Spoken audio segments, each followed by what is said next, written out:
मकर संक्रांत जवळ येत आहे. तिळगुळ घ्या, गोड गोड बोला, सर्वत्र हाच एक शब्द तुम्हाला ऐकायला मिळतो. परंतु या संक्रांतीची तुम्हाला कथा माहिती आहे का?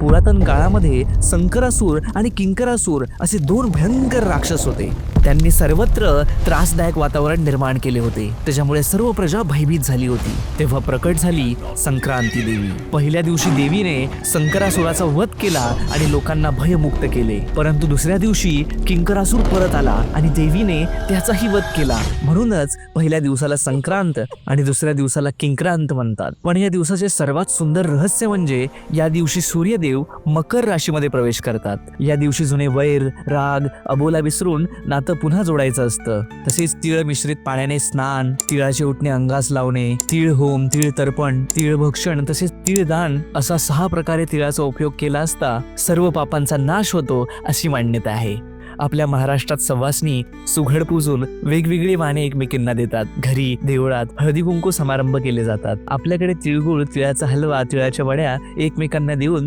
तिळगुळ घ्या, गोड गोड बोला असा स्नेहाचा संदेश दिला जातो. आणि हा एकादशीलाही तिळगुळ खाता येतो. व्हिडिओ माहितीपूर्ण वाटल्यास पुरातन गाथाला नक्की सबस्क्राईब करा आणि आपल्या मित्रमैत्रिणींसोबत शेअर करा.